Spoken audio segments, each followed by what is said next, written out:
Ya, shalom semuanya. Kembali kita dalam pembahasan Taurat ke-29, Parasat Kedosim dari Vaikra 19 ayat 1 sampai 20 ayatnya yang ke-27.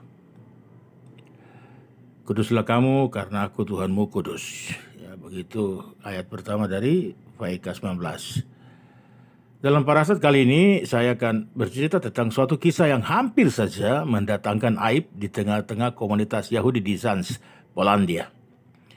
Dalam cerita ini bagaimana Rabbi Chaim mencegah terjadinya aib dalam pernikahan pasangan muda-mudi Yahudi.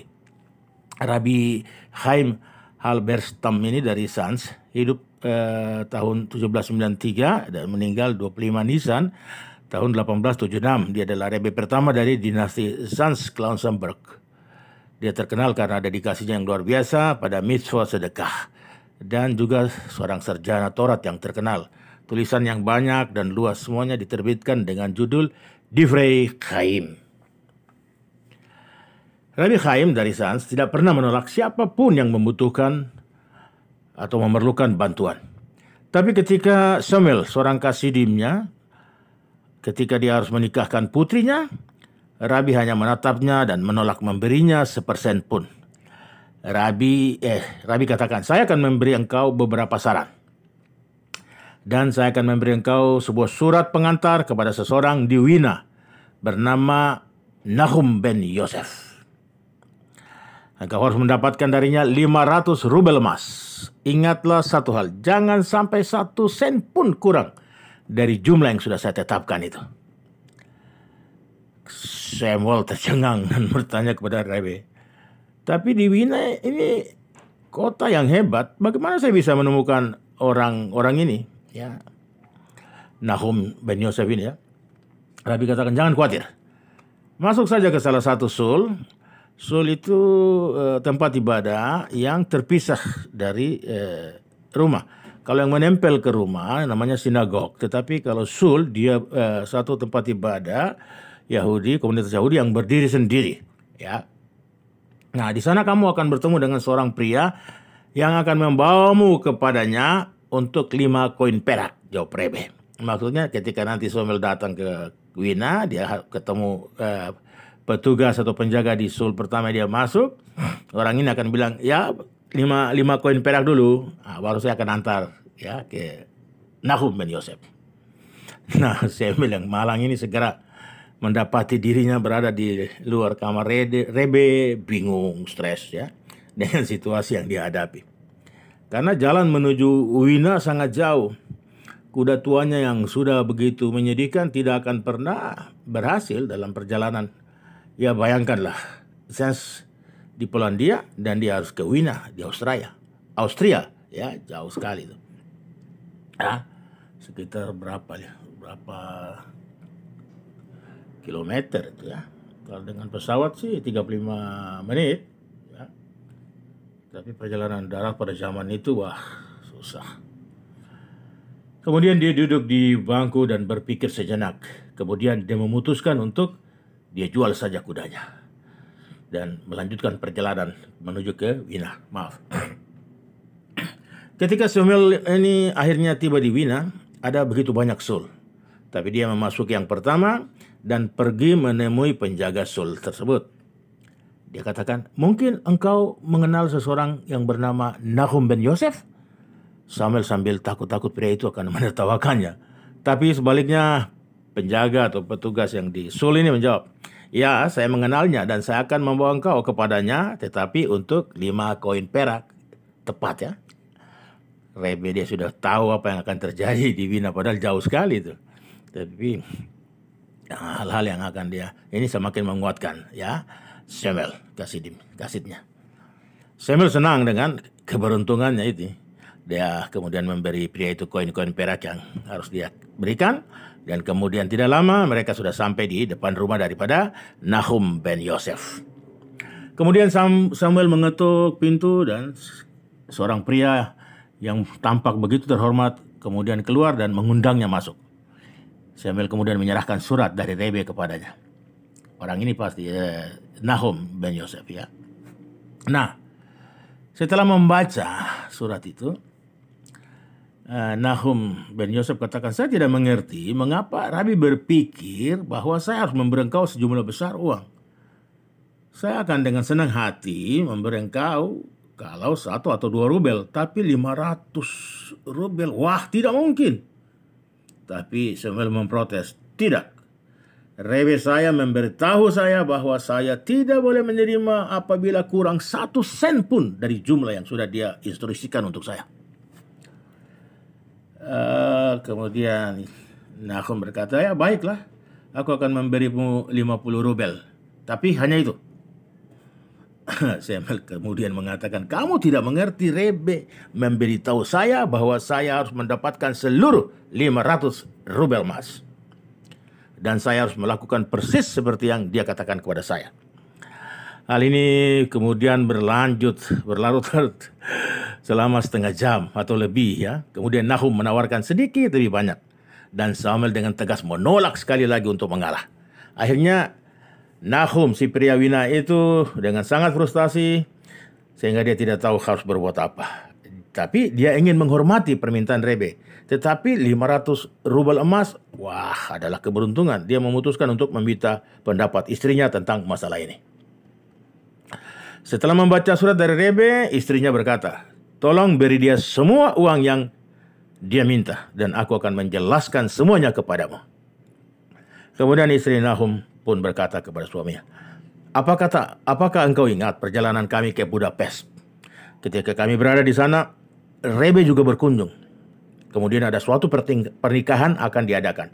Tetapi tidak ada rabi yang setuju untuk datang dan memimpin pernikahan tersebut. Karena tidak ada yang mengenal latar belakang dari pengantin pria tersebut. Pesta pengantin mulai berlangsung, tetapi terjadi kegelisahan. Ya, waduh gimana nih? Gimana? Tidak ada Rebe yang akan memimpin. Dan mereka tidak tahu harus berbuat apa. Karena tidak ada satu pun Rebe yang datang untuk memimpin. Ketika kabar ini sampai ke telinga Rebe, maka dikatakan bahwa Rebe sendiri yang akan datang. Akhirnya Rebe tiba di tempat pernikahan. Dia berdiri di samping, kemudian dia tenggelam dalam pikirannya. Sebenarnya penerawangan ya, tepatnya penerawangan ya, dia sebentar meditasi sebentar, pikir ya, melihat sesuatu ke depan, hal-hal. Kemudian tiba-tiba saja Rebe minta agar orang tua dari pengantin wanita dibawa kepadanya. Kemudian Rebe katakan. Ya, dia katakan kepada kedua orang tua dari pengantin wanita ya, apakah kalian pernah punya anak lain? Sang ayah menjawab, ya kami memiliki seorang anak kecil yang tenggelam tapi bertahun-tahun yang lalu. Rebe sekali lagi katakan, maukah engkau sedikit berpikir untuk memberitahu saya bagaimana hal itu terjadi? Tanya Rebe. Suatu hari kami pergi jalan-jalan ke pedesaan saat liburan. Anak-anak kami pergi mandi di sungai. Dan putra kami menghilang dibawa oleh arus air. Kami lari ke sana kemari mencari di TKP tempat kejadian. Tapi saat kami datang, tidak ada jejak sedikit pun dari dia. Kemudian Rebe bertanya lagi.